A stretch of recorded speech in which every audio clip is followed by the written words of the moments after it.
know what we're here for, okay? These young blokes, these kurungas, right? And we're going to show them how to dance. What I've taught you, now you blokes have got to teach these young blokes. And we're going to do the spirit dance first, all right? And you're in control.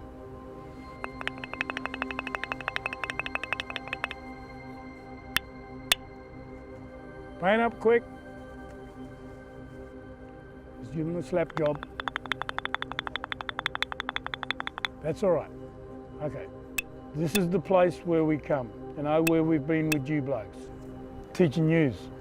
So now it's your turn to teach them all these dances, because this is where they go from being boys to marmen,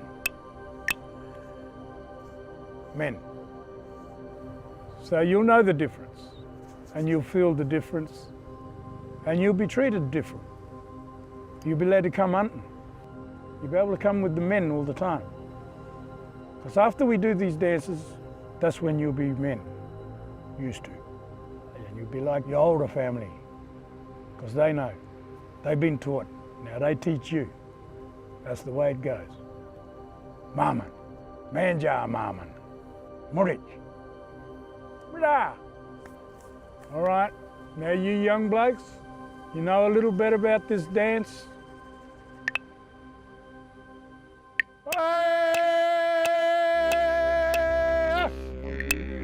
Now you know the reason why we do that dance. All right. That's because when our mob goes to sleep, the good spirits come out to protect the tribe.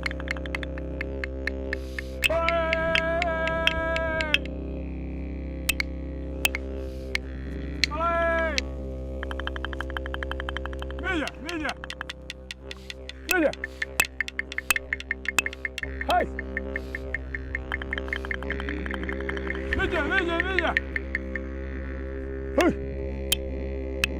Hey! Hey!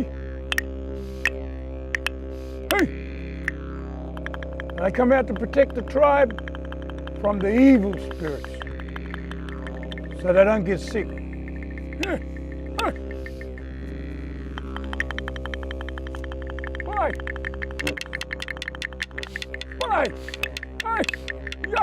And we're there dancing with them good spirits to come and protect the tribe for when they sleep.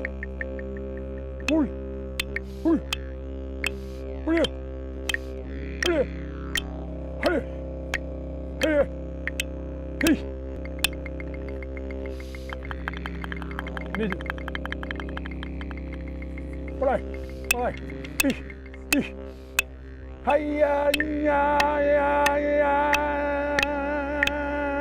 ya. Hey, hey, hey. You young blokes, you know what these boys are teaching you, the older ones. That's the reason why we do that dance, okay? To look after the tribe nighttime, and that's the spirit dance. So you've got to pass that on to them.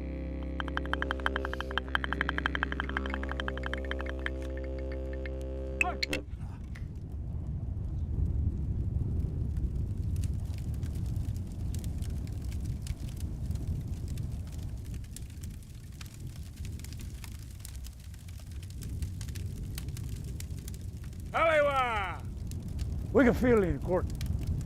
We can feel it. And as Uncle said, the spirits are happy, all the old fellows. Because this is where they came to become men. And only men here. Down that way, down there, that's where all the yogas are. That's their spot down there. This our spot, okay? It's our spot. Marmen spot. That's it, you know now. Amen. Hey! One.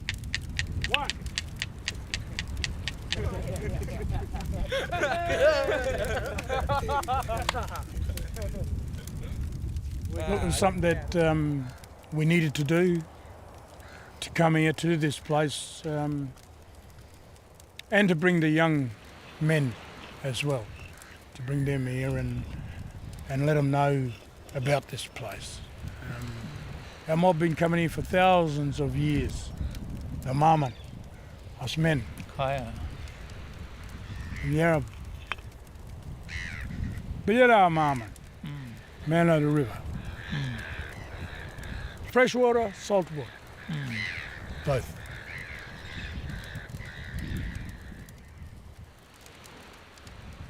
Kaya. Kaya.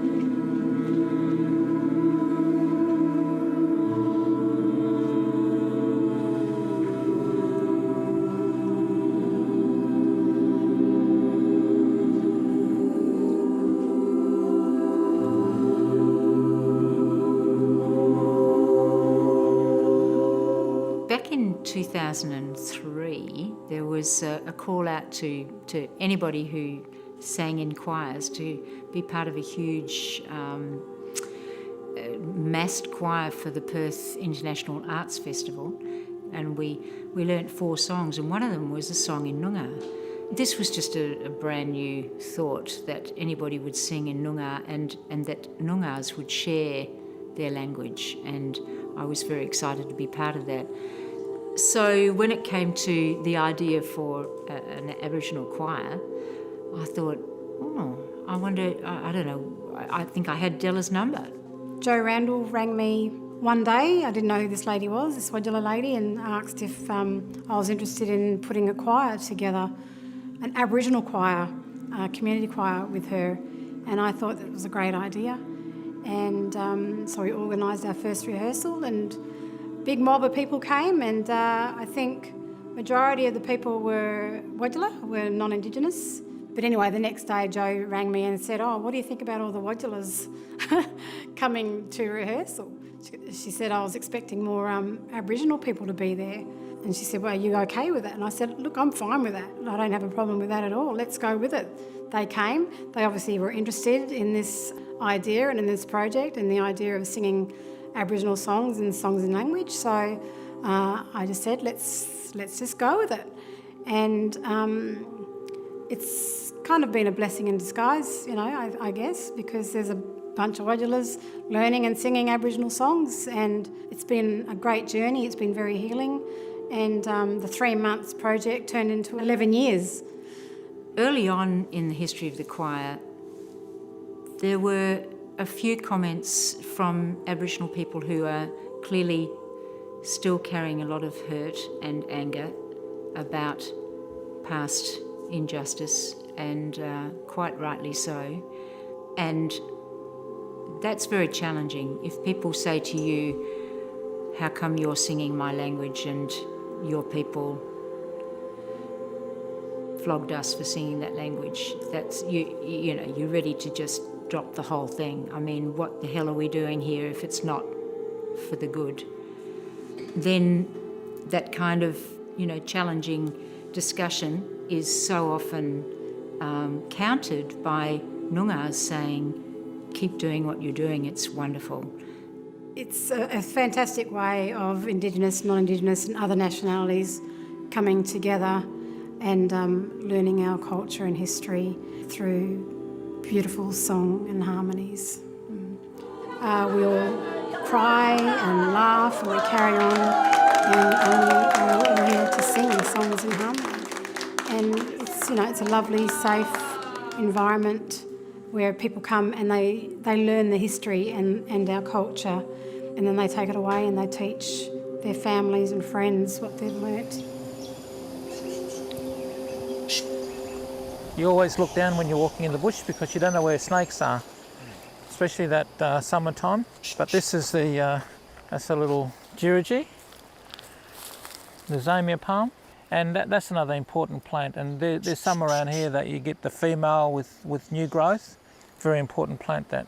And over here we come across the berry bush or the snake bush, and people don't necessarily pick it from the bush itself because it's better to wait for it down on the ground, and that's when we know that that bush, the fruit from there, can be edible. So I'll just look down here, there's a few that's on the ground, so if I give you that one, that's a nice little feed. It's sweet, and they call it the snake bush because the snake could be under there, or the bobtail. They like to eat them, and it's readily accessible, and people can just enjoy that nice sweet taste. The texture is similar to a mango. So, when you're eating it, it's like right now we're having morning tea. We've got this whole this platter of different bush foods out here at the moment. Again, the snake bush. Be very careful. I don't know about squatting down in these sort of places. You always have a look first for, the snake or the bobtail. So I love those. Very nice.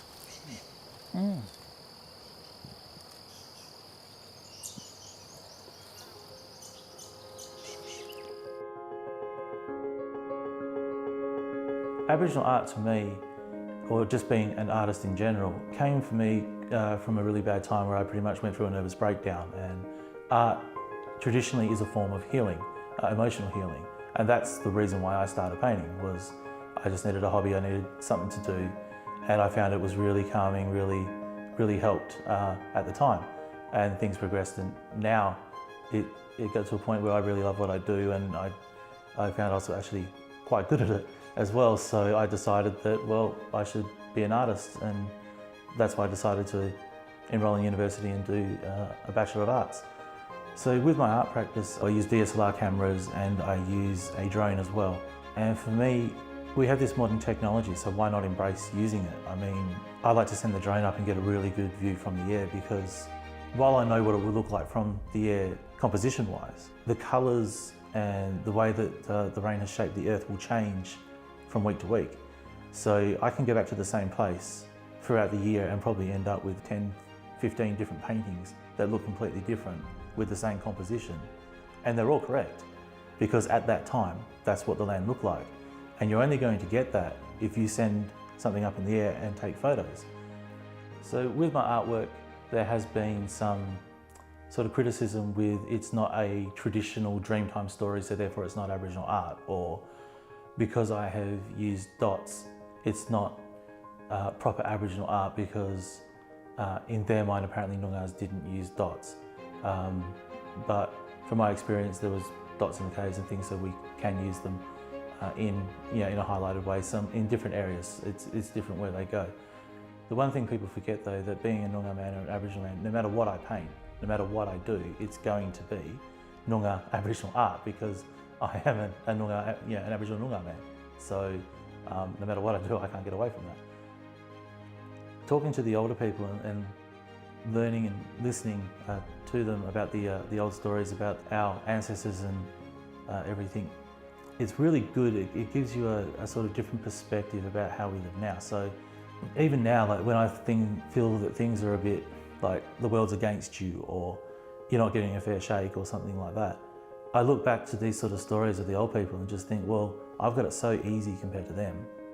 What are you complaining about? Like, they would have loved to have had our opportunity, and I use those old stories to sort of, you hear about the strength of our old people and just being able to beat the odds, and I use that to motivate myself nowadays and to rise above any of the rubbish that gets thrown at me from society, from people.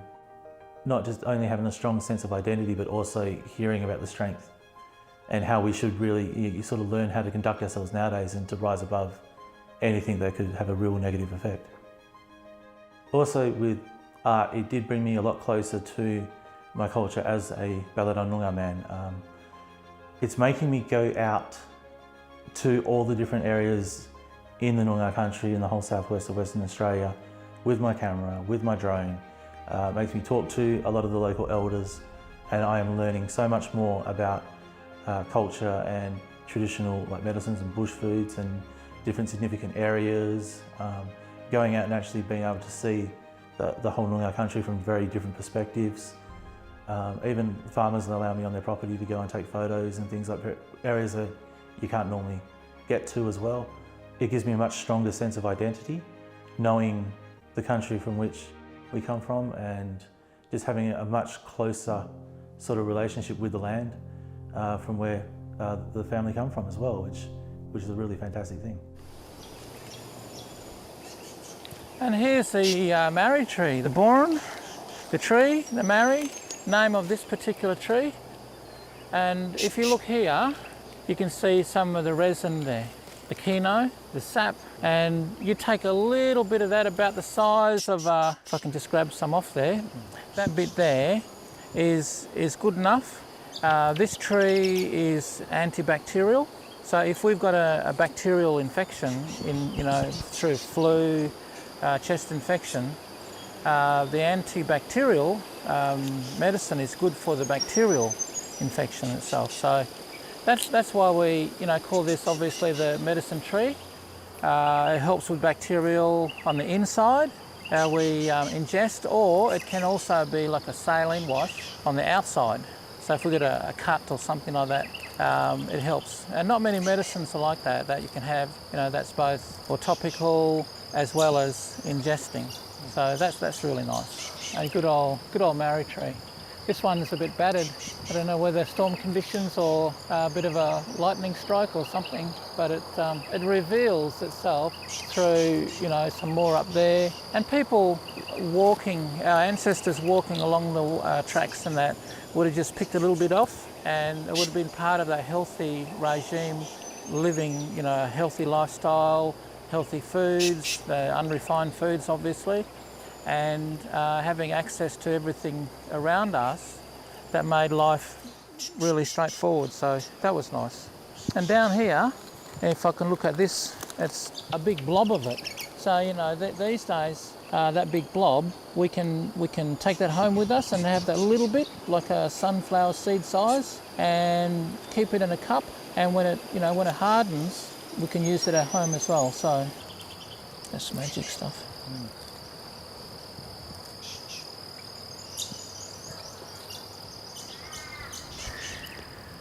There's times when I just sit and reflect, like a moment like now, and I just think to myself, how lucky am I to live in a place like this? And it's not just to see it aesthetically, it's to see it and to feel it. And to feel a place like this, combined with seeing its beauty, just takes you to another level. When you have the opportunity to be in a place like this, smell it as well as see it and feel it, then that takes you into a completely different plane, and it's awesome to be part of it and know it so intimately. And to be able to achieve that, you've got to be connected to thousands and thousands of years of this place. And that's done through story, song, dance and art. They're the four main ingredients.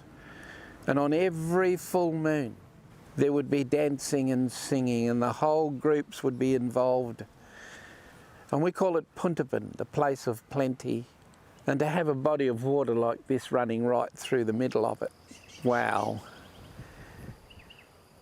So you have that 6-season cycle. You also have the social order, where you learn that before you can get married, you'll learn about your totemic system that goes way back, and then you'll learn about the marriage law. So you're born under Wardong the Crow or Manach the White Cockatoo. If it's Wardong the Crow, you'll be Naganak or Ballarat people, and they can never ever marry one another. First law, if it's under Manach the White Cockatoo, you'll be Taunderup people or Diderup people, and they can never ever marry one another. And that was designed specifically to keep the gene pool apart. Our people never referred to it as a gene pool, but it was fastidiously maintained by our women. And they were the ones that knew what would happen if you married too close. And each family will have their own totem. For me, it's the pelican on my mother's side. And every time I see that pelican, I see my mother. But I don't just see the pelican and my mum. I hear all the stories that she shared and all the stories I could find out about this part of the world. And down here we call a pelican Budalung. Budalung. In her home country, up in the Pilbara, she would call it Jitarara. Beautiful bird. And they're a migratory bird. They leave here in the middle of what we call March every year as a month, in huge numbers, circling together, gaining height, and then they'll just go to the north. I've seen flocks of 300 migrating through at that time of the year. They have their set pattern. They'll land somewhere, stay overnight, and the next morning early they'll be circling again and on to the next lake. And while they're doing that, they're topping up their food and keeping themselves maintained for the long journeys. And they'll time that with the cyclone season in the north, and then spread themselves down along the rivers where the pools are full of all little fish that are breeding, and that'll be the food for their young. And my mother was brought down from the Pilbara, and she always said to us, the pelican goes up there and has its little ones and raises them. And she said, I did it the opposite. I came down here and had my little ones and raised them. And both Mum and Dad were taken away as children. And while that's a story all by itself, it's not one that we can afford to get bogged down in and feel sad and all of that. But we can't forget it. But we also have to stay so that we can share stories with other people as well, and not surrender to hurt and angst and frustrations. So coming to a place like this, to be able to see it, to be able to feel it, to be able to smell it, that's when we're in a place where you know that your ancestral lineage is. And obviously for here, it's on my dad's side. But to see pelicans fly in here, that automatically connects me to home on my mum's side, up around Iramagadoo. And she taught us that we are children from that country and we have the right to paint it with that beautiful language like water running over stone. And I thank her every day for what she did for us, as I remember her and her beautiful hugs. That's what life's about. And to be able to see a pelican and then see my mother, who left us physically in 1995, a long, long time ago, is difficult to explain to people. Really difficult to explain. Because she's never further away than that pelican. It's a beautiful thing. Absolutely beautiful. So that even strengthens your connection to a piece of country even more.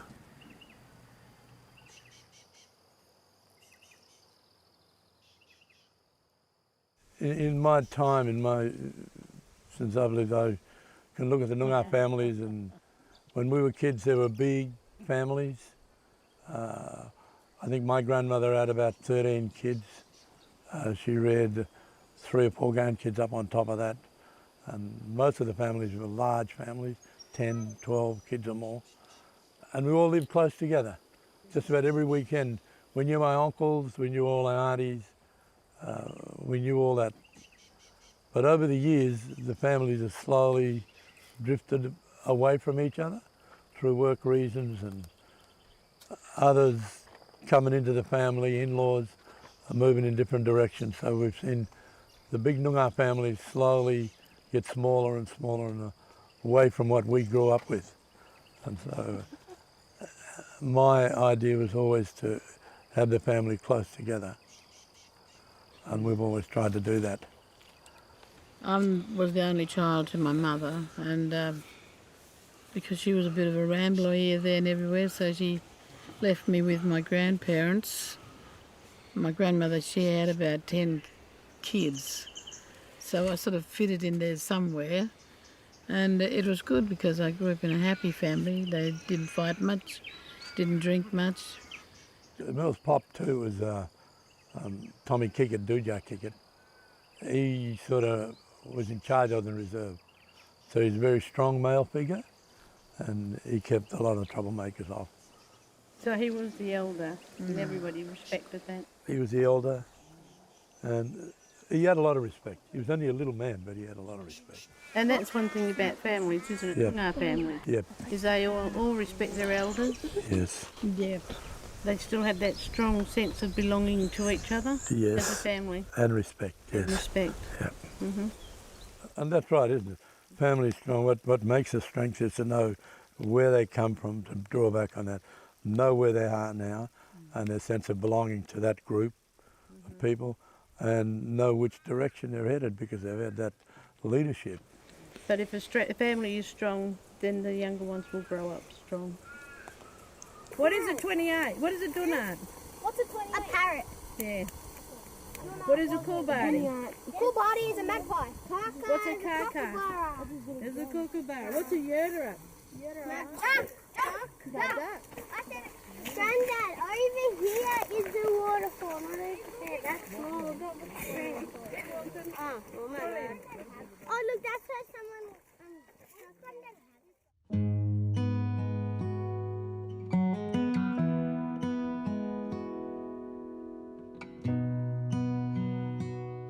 Well, when I was growing up, me and my brother were cricket mad, and Dad always used to tell us about our great-grandfather, Charlie Sandstone. And he was a really great cricketer in the country town of Wildcatcham. And growing up, hearing all the stories about all the cricket scores and the runs that he used to make playing in the country cricket weeks. And one of the stories that stood out the most was when he was playing cricket for Wildcatcham and ended up playing for Darren because he couldn't get a spot on the team. And when they come down to Perth to play in the country cricket week, he went out to lunch at the Raffles and he got refused service for being Aboriginal, and the entire cricket team got up and walked out with him. And it just showed the respect that he had from the cricket team. And when I read on in the information, he had a lot of respect in the town, and he worked at the butchers, worked for farmers, and eventually ended up having his own bin run and worked for himself later on in life. And everybody who knew him always said that he was an absolute gentleman, and he was very well respected throughout all the country towns in the area. Just in our personal day-to-day life, when I look back at the way that they were living and what he achieved in those conditions, it makes me think whenever I come across obstacles in my personal life, working career, it gives me the strength to push on, and whenever I get some animosity or anything, I just move forward and just try to walk through it and keep moving forward. Most of the stories that are behind my art reflect a lot of the Noongar history that my grandparents and my great-grandparents went through when the government really controlled what they were allowed to do, and when they were on the reserves and in the missions, and especially with this piece with my great-grandfather Charlie Sandstone and the examples that he set in the community and with cricket and on the team. It really is a pillar of strength in our family, and I really connected with this story when I read it for the first time, and I just had to do an art piece on it. And to get the photo of him in the raffles was just something really important to me, and it was one of the first things that I thought of when I read the story. Was how cool would it be to get my grandpa Charlie back in the raffles for the beer that he never got. And it just makes me feel really proud and how much he would really appreciated what we've done. Okay, so here's the finished product. As you see, it's a photo of the raffles and where the event happened with my great grandfather. The dot work on this represents a walk trail that was named in his honour out at Wildcatcham for his cricketing achievements.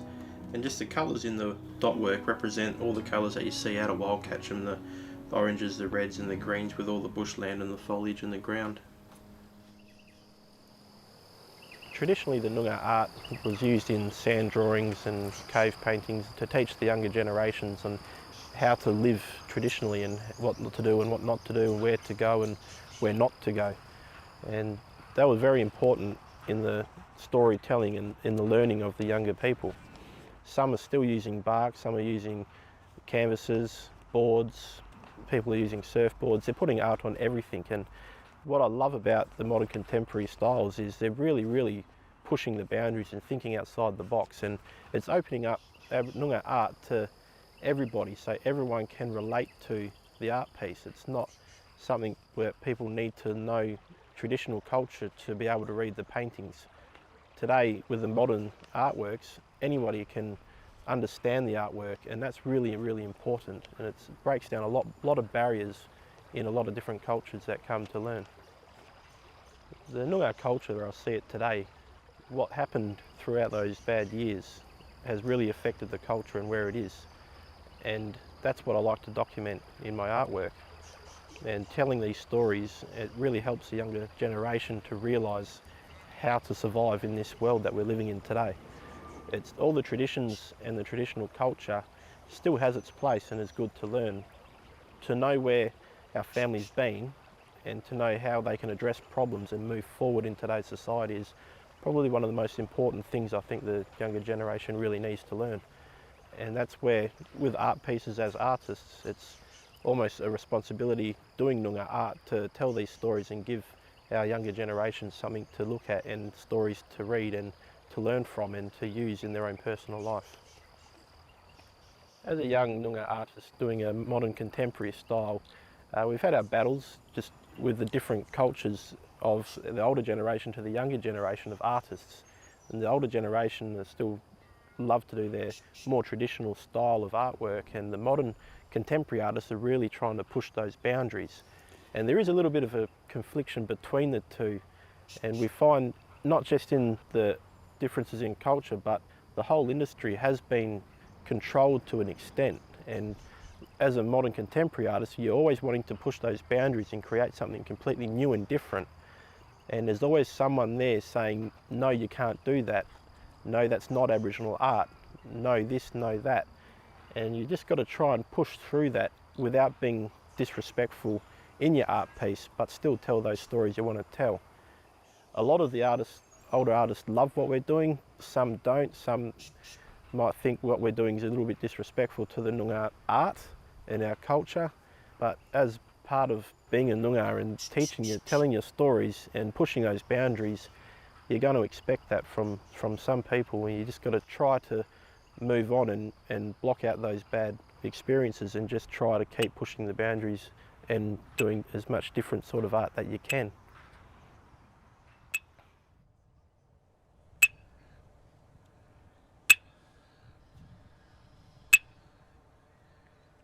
Yagan was a real statesman for the Belair people. He was a warrior, very knowledgeable. A lot of people were frightened of him because of his skill. He was a very sharpshooter with his spear throwing. He just worked magic in country. His father was Michiguru, who was the leader of the Belair, and this particular group were the first people to suffer the full impact of settlement.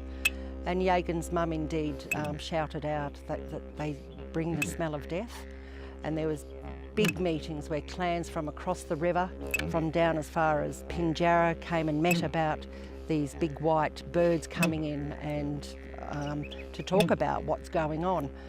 And Yagan, from what I believe, against the wishes of his family, passed the olive branch, if you like, to try and make friends with these people, because our way is to share and care, and that's why we've been, our people have been here for thousands and thousands of generations. And unfortunately that didn't go so well, because the people that came and settled here just saw opportunities for themselves, and greed set in, and so the fences went up and the cultural collisions began, and then the deaths of our people, and Unfortunately, Yagan was betrayed by young boys that actually he helped, and he was brutalised, and his skull was sent to England to put on show. Before that, his father was arrested and tried and convicted in 20 minutes and shot by a firing squad. The only person in Australia to ever be shot by a firing squad. So the demise of these two brilliant leaders who suffered the full impact really hurt the rest of the community, and then created more angst within our community, our Noongar community. So that was, yeah, pretty sad, but those two really tried their best, but greed set in, and the power of those that came here to take this country broke their own laws and just killed the people to get the land.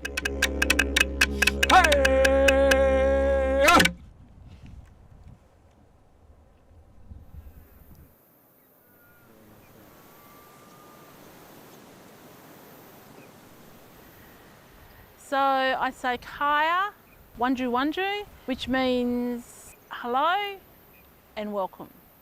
And I can do that as a Noongar Baladong woman.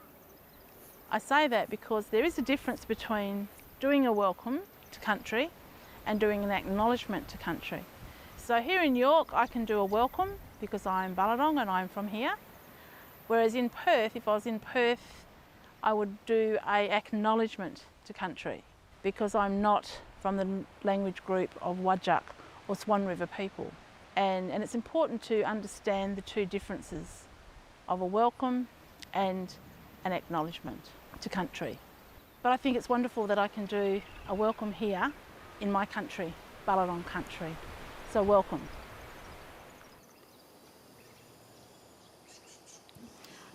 The museum, which had been started in 1972, hadn't had a great deal of interpretation of Baladong Noongar cultural heritage, and so when I arrived in the early 2000s, that was something I tried to include. When you rang me, I must admit I did get very excited. So when the museum was opened in 1972, as kids at the school, we were brought here by our teacher to go through the new museum.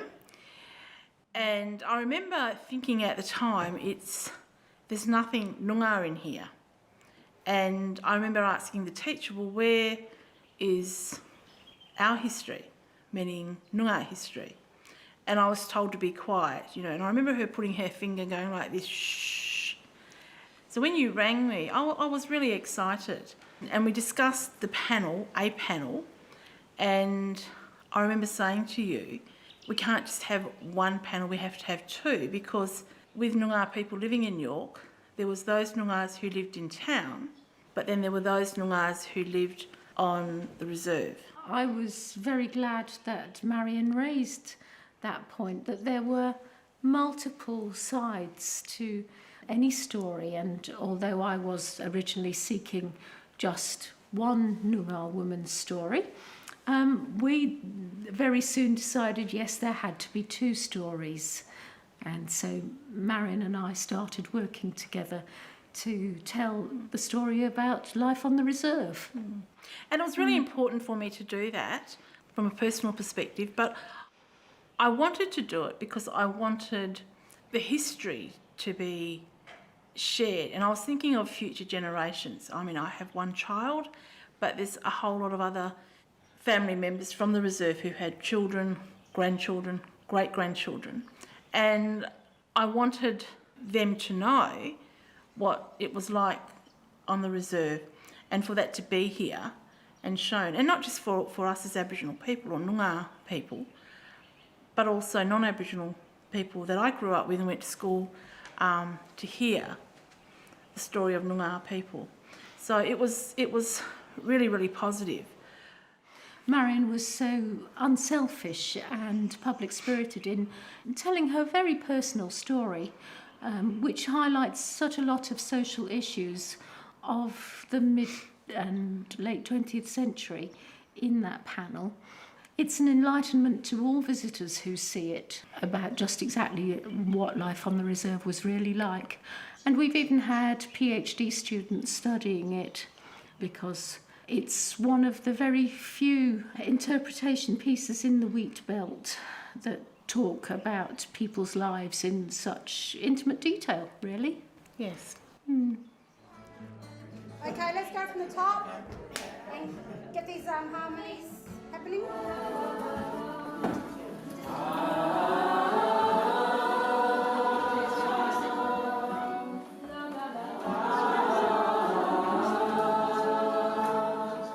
Recently, we've begun to really celebrate where we are all from and how we have mixed heritage and we're all included. But the thing that we share is that we live on Noongar country. And where else in the world do you not speak the local language in order to get out, get around and get on? You know, so we have a lot of the new people come and they're singing and learning these songs, and you'd be amazed, totally amazed and surprised at how many people don't know. They don't know anything about the 67 referendum or the 1905 Act or the stolen generation or the massacres. And a lot of them themselves, they feel like they've been done the dirty on, and they feel ripped off that they weren't taught this in high school. They feel ripped off that they were told lies or they weren't told the truth by the system or by their parents or by whoever. So still, they come here and a lot of people are still hearing this news for the first time. And it still blows me away. So the importance of getting this into primary schools and high schools, it's just so important that we start teaching our children this history. If all Australians knew our history, the history of Aboriginal Australia, then you'll find that Australia will be a much better place to live in, because everyone will know why our people are the way we are. Yeah, so let's get onto the education department and change up the curriculum. There's actually an urgent need for children to be taught the wonders of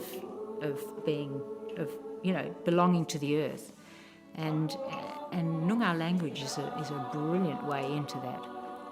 We've expanded, to much greater things as a choir, and doing various other projects like Koralong, which is where we go into schools and we do workshops with primary school kids and teach them how to sing in Noongar and learn songs.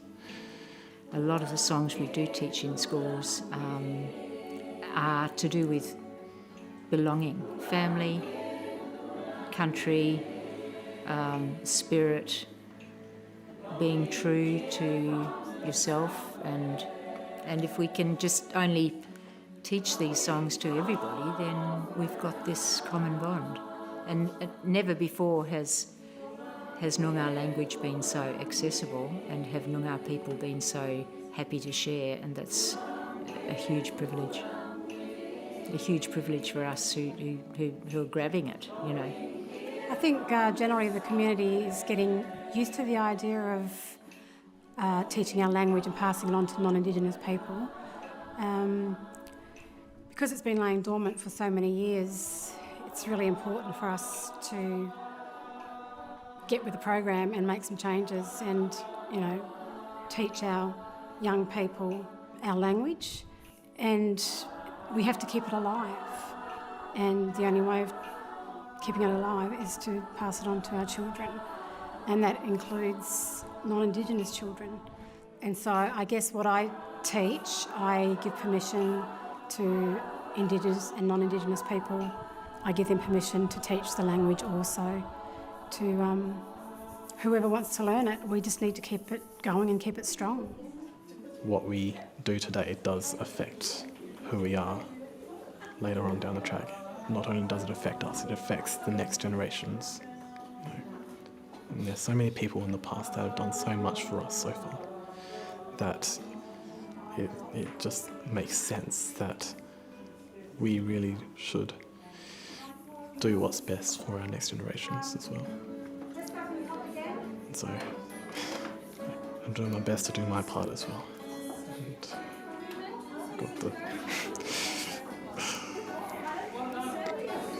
I've got the best support network I could have ever hoped for. There is something really wonderful happening here. There's history in the making again, I guess, and just bringing our language back